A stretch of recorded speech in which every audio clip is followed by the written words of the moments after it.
하나님께서 오늘 우리에게 주시는 말씀은 히브리서 12장 2절 말씀입니다. 제가 한번 읽겠습니다. 믿음의 주여 또 온전하게 하시는 이인 예수를 바라보자. 그는 그 앞에 있는 기쁨을 위하여 십자가를 참으사 부끄러움을 개의치 아니하시더니. 아멘.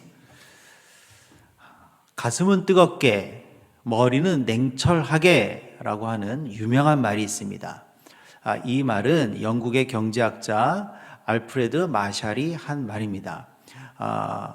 대학에서 늘 강의할 때 학생들에게 항상 강조했다고 합니다. 이 마샬은 학생들에게, 젊은이들에게 열정만 가지고 이 세상의 모든 일들이 해결될 수 없다라는 것을 늘 강조하고 싶었던 것 같습니다. 맞습니다. 뜨거움만 가지고 있다고 그것이 곧 용기라고 할 수는 없습니다. 실제로 우리 주변을 보면 온유하고 또 조용한 성격의 소유자들, 전혀 그럴 것 같지 않은데 그들이 진정한 용기를 발휘해서 많은 사람들을 놀라게 하는 경우들을 우리가 종종 발견할 수 있게 됩니다. 3월 9일자 로이터 통신을 통해서 전 세계에 배포된 한 장의 사진이 많은 사람들의 가슴을 울렸습니다. 아시다시피 지금 미얀마는 쿠데타와 또 이에 반대하는 또 민주화를 원하는 시민들 사이에 대립으로 아주 국제적인 뉴스의 중심에 서 있습니다. 그 와중에 일어났던 한 사건인데요. 미얀마 북부 미치나시에서 성 프란치스코 사베리오 수녀원 소속인 안누 파옹 수녀가 그 시위대를 진압하려고, 총과 칼로 시위대를 진압하려고 하는 군경과 시위대 한가운데, 길 한가운데 서서 두 손을 들고 또 무릎을 꿇고 그 군인과 경찰들에게 더 이상 폭력을 사용하지 말아달라고 그렇게 간곡하게 요청하고 또 기도하는 그 뒷모습의 사진이 로이터 통신 기자에게 찍혔고, 그것이 그 다음날 전 세계로 배포되면서 많은 사람들의 가슴을 뜨겁게 했습니다. 저도 그 사진을 볼 때 참 많은 생각을 하게 되더라고요. 그런데 저는 참 놀랍게 생각한 것은 도대체 이 수녀에게 어떻게 용기가 나서 이런 정말 용감한 행동을 했을까? 그것이 저는 참 궁금했습니다. 미얀마는 여러분 잘 아시다시피 불교 국가입니다. 그리고 이 수녀님은 여성입니다. 불교 국가에서 카톨릭 수녀인 이 여성이 그렇게 행동할 수 있다는 것은 사실 목숨을 내놓는 일이라고 해도 틀린 말이 아닙니다. 그런데 이 수녀님은 그런 용기를 내었다는 것이죠. 세상에는 이렇게 정말 예상 밖의 용기를 내는 사람들이 많이 있습니다. 그리고 우리는 성경에서도 이런 용기를 냈던 많은 사람들의 이야기를 읽을 수 있습니다. 특별히 히브리서 11장에는 이런 용기의 사람들의 이야기들이 많이 열거되어 있습니다. 재미있는 것은 이렇게 히브리서 11장에서 용기 있는 사람들의 일들을 우리한테 증언할 때 꼭 앞에 네 글자를 붙였습니다. 믿음으로. 믿음으로 아브라함은 이렇게 행했다. 믿음으로 사라는, 믿음으로 이삭은, 믿음으로 모세는, 이런 식으로 히브리서 11장 기자는 우리에게 표현해 주고 있습니다. 심지어 마지막 부분에 가면 이름도 없는 무명의 수많은 사람들이 나오는데, 그들은 믿음으로 사자의 입을 막았고, 믿음으로 불과 칼을 두려워하지 않았고, 믿음으로 조롱과 채찍질을 견디고, 믿음으로 궁핍과 환난과 학대도 이겨냈습니다 라고 히브리서 기자는 오늘 사는 우리에게 증언해 주고 있습니다. 아브라함부터 이런 무명의 사람들에 이르기까지 이들은 엄청난 용기를 발휘했던 그런 사람들입니다. 그러므로 이제 우리는 이렇게 추론해 볼 수 있습니다. 이들의 용기와 믿음이 매우 밀접한 관계를 가지고 있다. 이렇게 우리는 추론해 볼 수 있게 됩니다. 여러분, 대량 생산된 것을 우리는 상품이라고 합니다. 그러나 오직 하나만 만들어진 것을 우리는 걸작품, 작품이라고 이야기합니다. 같은 물건이라고 해도 쉽게 만들어지는 물건은 쌉니다. 그 가치가 별로 높지 않습니다. 그러나 어렵게 만들어지는 물건은 그 가치가 매우 높습니다. 흔히 우리는 이런 상품들을 명품이라고 합니다. 자신의 노래를 아무도 들어주지 않는다 할지라도 세상에 대해서 말해주고 싶고 들려주고 싶고 또 부르고 싶은 그 노래를 골방에서도 길거리에서도 들판에서도 노래하는 가수들이 있습니다. 그러나 반면 인기를 쫓아서 인기를 얻을 만한 노래를 만들고 그런 창법을 구사하면서 수많은 사람들이 모인 콘서트장에서 그들의 환호를 즐기며 노래하는 가수들도 있습니다.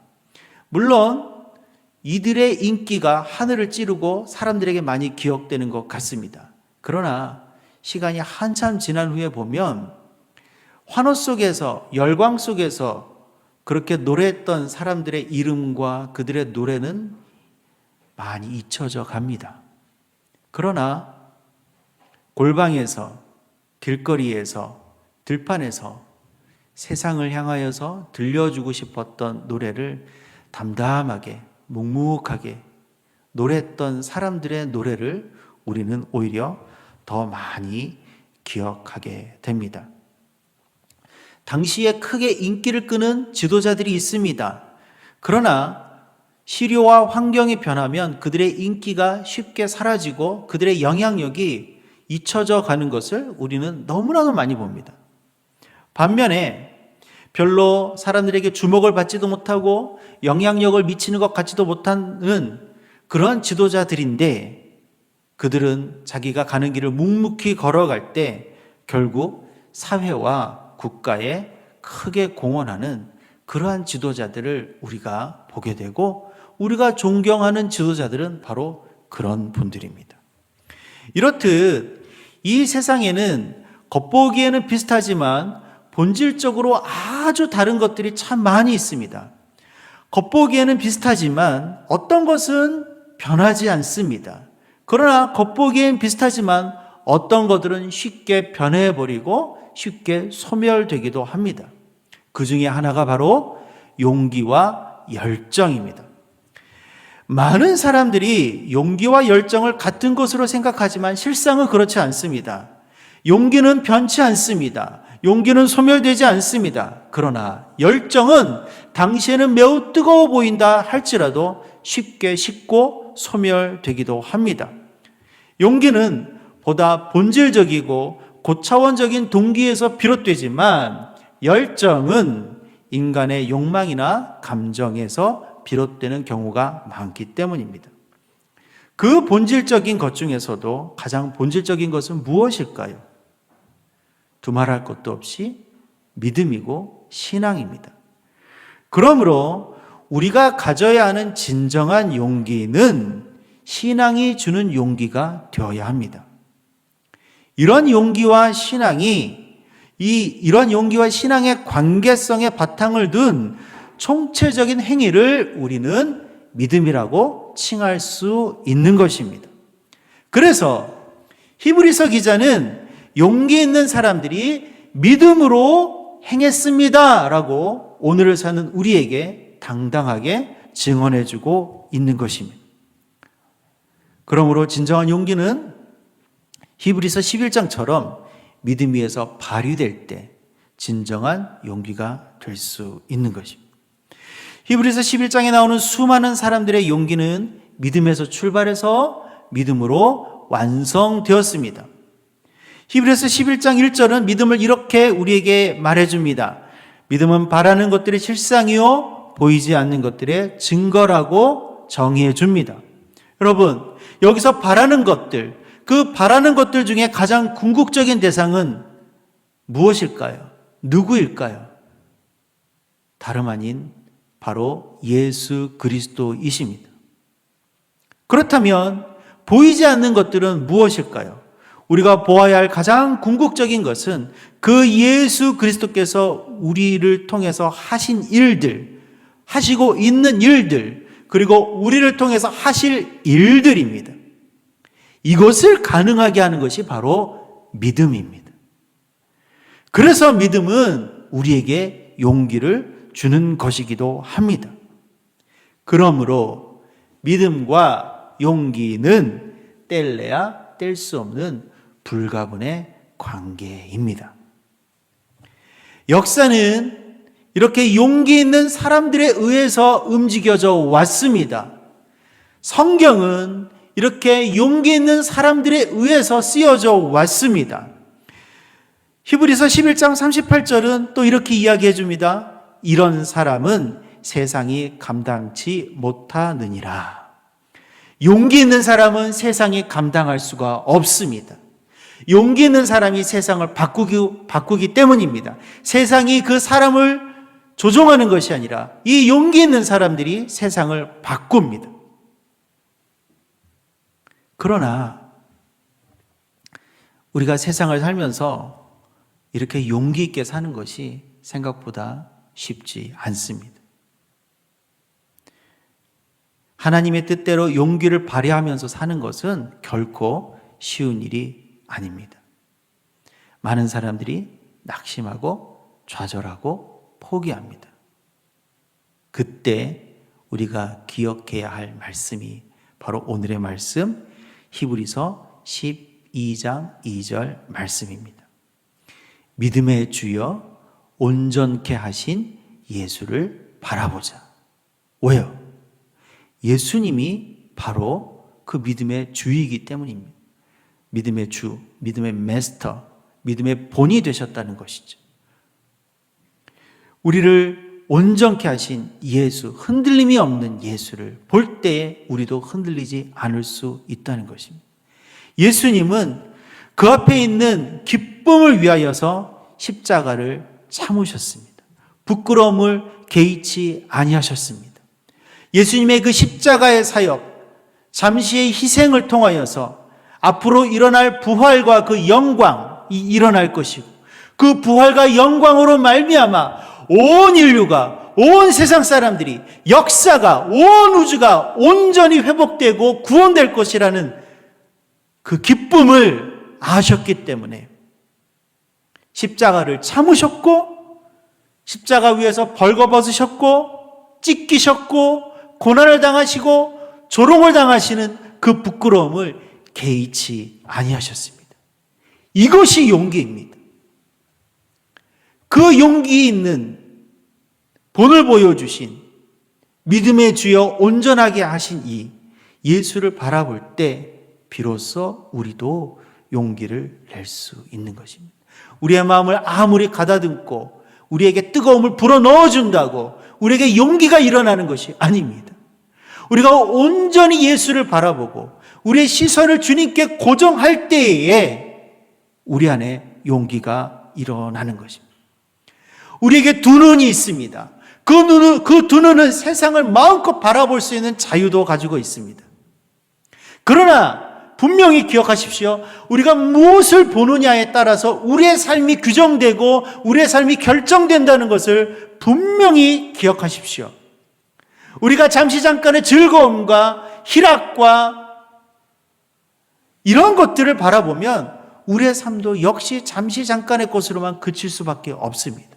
그러나 우리가 영원하고 궁극적이고 근본적인 것들을 바라보고 시선을 고정시킬 때 우리의 삶은 변치 않게 되고 흔들리지 않게 될 것입니다. 우리의 눈은 그래서 믿음의 주여 온전하게 하신 이인 예수 그리스도를 바라보고 그분께 고정되어 있어야 하는 것입니다. 이것을 분명히 기억하십시오. 그것이 우리에게 진정 이 삶을 살아가고 이 세상에 풍파를 헤쳐나갈 용기를 주어준다는 것을 분명히 기억하십시오. 여러분, 열정에는 열매가 없을 수 있습니다. 그 당시엔 멋있어 보이고 뜨거워 보이고 환희로 가득 찰 수 있을지 모르겠지만 열정은 잠시 잠깐 있다가 없어질 한여름밤의 꿈과 같을 수도 있습니다. 그러나 용기는 그렇지 않아요. 늘 열매가 있습니다. 그것도 선한 열매를 맺습니다. 아브라함이 맺었던 열매를 기억하십시오. 사라가 맺었던 열매를 기억하십시오. 이삭이, 야곱이, 요셉이, 모세가 맺었던 열매들, 그 열매들을 기억하십시오. 그들의 열매로만 끝난 것이 아닙니다. 그들이 맺었던 열매를 오늘을 사는 우리도 맺어가야 합니다. 우리 역시 성경에 있었던 그 수많은 믿음의 영웅들처럼 지금 믿음의 삶을 살아가야 하는 믿음의 작은 영웅들입니다. 하나님께서 우리에게 맺어주신 언약이 있고 소명이 있습니다. 그것을 붙들어야 합니다. 우리가 예수를 그리스도로 고백하는 순간, 성령으로 거듭나는 순간 하나님께서는 우리에게 다 각자의 언약을 맺어주셨습니다. 우리에게 다 작던 크던 소명을 주셨어요. 그 언약과 그 소명을 붙들 때 우리가 살아갈 수 있는 것입니다. 우리에게 용기가 일어날 수 있는 것입니다. 제가 며칠 사이에 허리가 많이 아팠어요. 허리가 아프니까 생활이 너무 불편하더라고요. 불편하니까 불평이 나오더라고요. 그래서 제가 아픈 허리를 붙들고 하나님께 불평했습니다. 왜 이러세요? 그때 제 마음에 작은 울림이 있었어요. 그 아픈 허리 붙들고 끊어지고 고통을 받는 이 한반도의 허리를 위해서 기도해라. 제가 할 말이 없었습니다. 그리고 오히려 제가 허리가 아픈 것이 감사했어요. 허리가 아플 때마다, 통증이 올 때마다 제가 한 번씩 더 기도할 수 있게 되더라고요. 바쁜 삶에 치여서 잊어버리고 있었던 기도들, 저 북녘의 동포들을 위하여서, 이 땅의 회복을 위하여서, 무너진 재단들을 위하여서, 앞으로 하나님께서 우리에게 주실 하나된 나라와 교회로서 나아갈 그 아름다운 미래와 앞날을 위하여서 기도할 수 있게 되더라고요. 언약이 있을 때, 소명이 있을 때 힘이 생깁니다. 그렇게 힘이 생길 때 용기가 나는 것이죠. 이러한 용기가 우리의 삶에 변곡점을 가져다 줍니다. 우리의 역사의 전환점을 가져다 줍니다. 모두들 참 어렵고 힘든 때라고 이야기합니다. 정말 그렇습니다. 어딜 가나 너무너무 고통스러워하고 눈물을 흘리는 분들이 참 많이 있습니다. 그러나 생각해 보세요.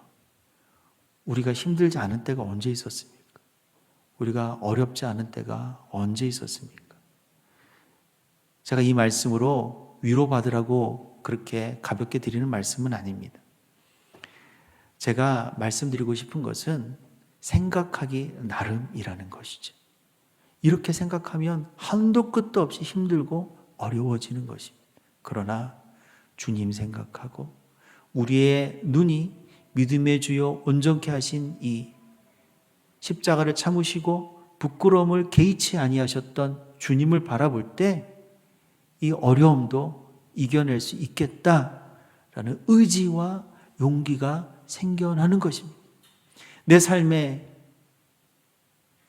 어둠의 질곡 같은 때라 할지라도 믿음의 주여 온전케 하신 예수 그리스도를 바라볼 때 빛을 볼 수 있게 되는 것입니다. 그러므로 여러분 너무 우리 그 어려움과 고통에 얽매이지 맙시다.